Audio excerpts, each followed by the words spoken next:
Here, in the second case, we are neglecting the stresses due to initial tightening. Remember that. Neglecting stresses due to initial tightening.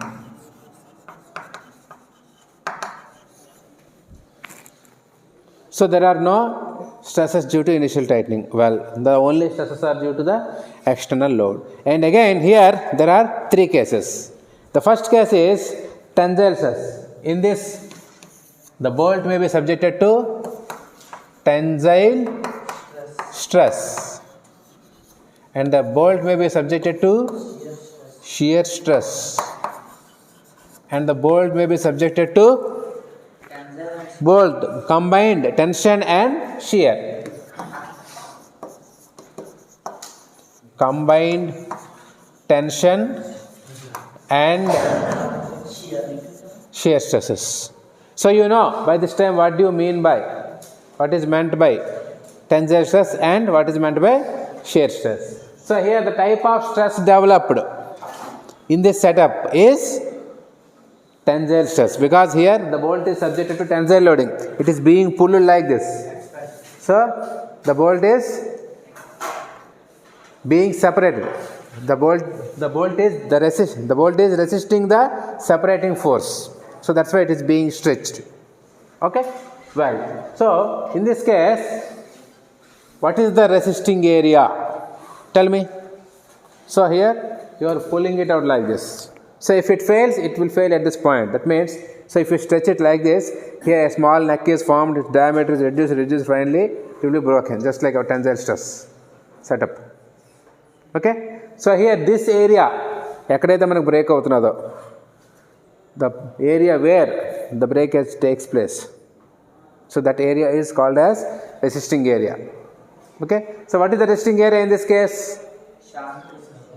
This area, that means circular area, pi by 4 DC. Is it DC square or D square?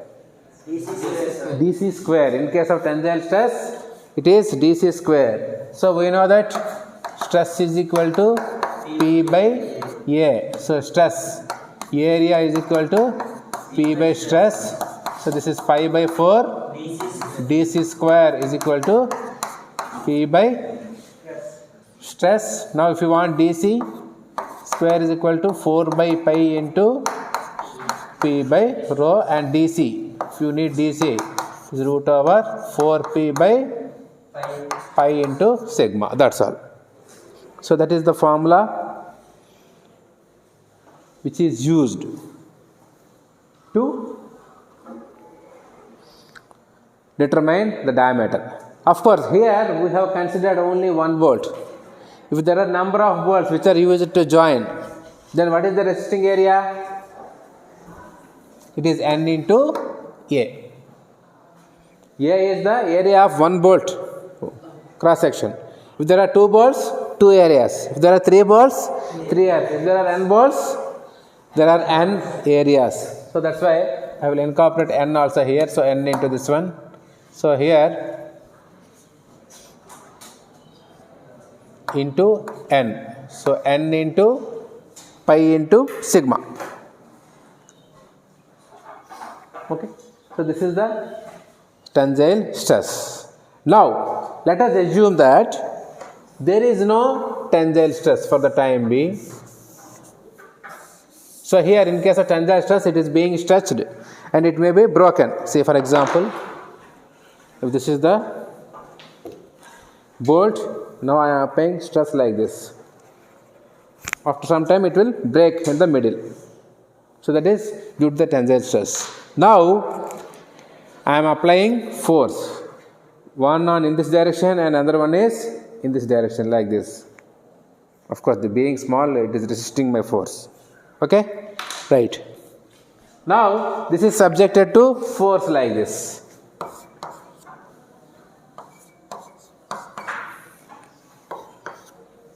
See, what is the difference between the previous loading and this loading? The previous loading is along the axis of the bolt. So that's why that is called as axial load. Now this is perpendicular to, see, if this is the axis of the bolt. Now this load is perpendicular, normal to the axis. Now what happens, how the failure may occur? It may fail at this point. This plate will move in this way and this plate will move in this way, so that it may be failed at this point. So here also the resisting area is the same area.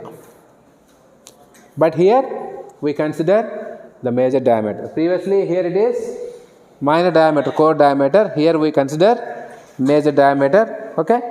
So what is the formula here also? Tau is equal to P by 1 into A once again, N into A once again. Okay.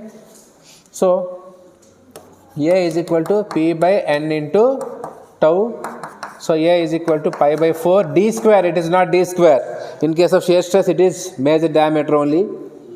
Okay. D square is equal to P by N into tau. So if you need d is equal to root over 4p by n into pi into tau. So by using this formula, you will determine the diameter in case of shear stress.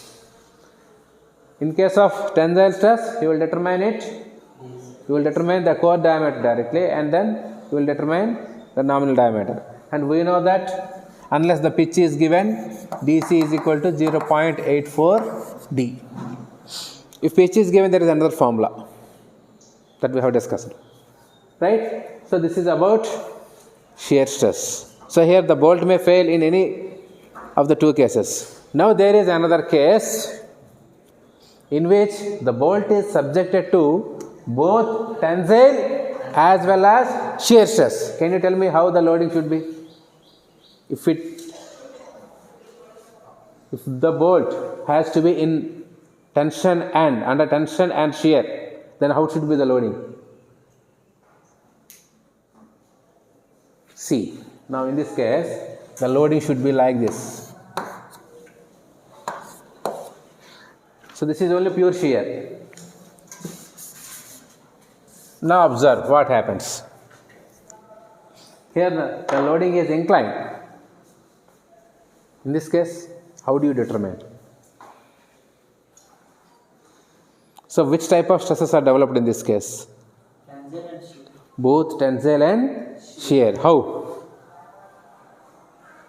Because here this is an inclined force. So let the angle be alpha, for example. This inclined force can be resolved into two components, horizontal as well as vertical. Okay. So one is horizontal in this case and one is vertical in this case. Okay. So if this is P, this is also P. Here also this is alpha. Okay. So this is horizontal, this is vertical. Right. So so this is P cos alpha and this is P sin alpha. Now see, observe, due to the vertical component, so this is vertical component, this is P sin alpha, this is P cos alpha. Due to this vertical component, this bolt is subjected to tension. Is it right or not? Due to the horizontal components, this bolt is subjected to shear. Now is it not combined loading? So this type of situation will occur when inclined loads are there on the bolts and nuts. So in this case, what we do is we consider both tensile as well as shear conditions. We consider both tensile as well as shear conditions and determine diameter separately. So diameter has to be find out separately by using, for tensile stress they have to use this formula DC. You will find out DC here, and from this DC you will calculate D. Okay, and here also you will calculate D value directly. So you will get two values of D. Which will you take? Larger one or smaller one? Definitely one is smaller and one is larger. So which one has to be taken? Both are major diameters. So which are to be taken? So for example, if you consider tension, the bolt diameter is 19 mm. If you consider shear, the bolt diameter is 20 mm. So which one will you take? 19 or 20? So you have to take the larger one.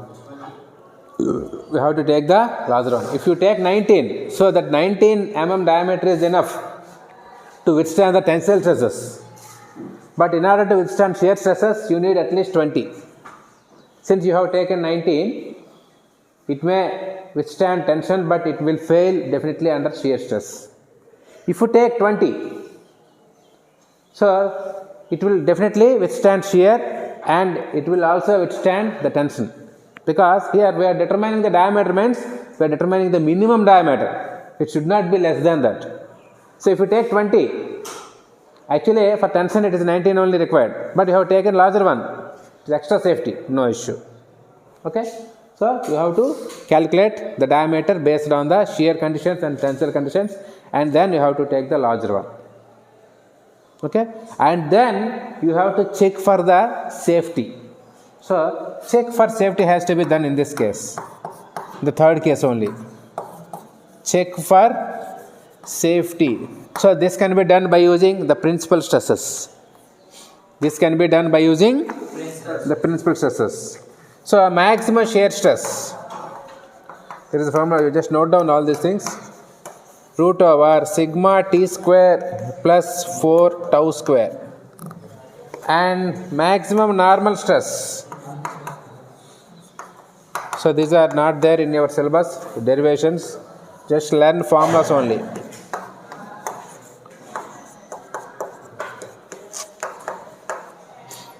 Okay.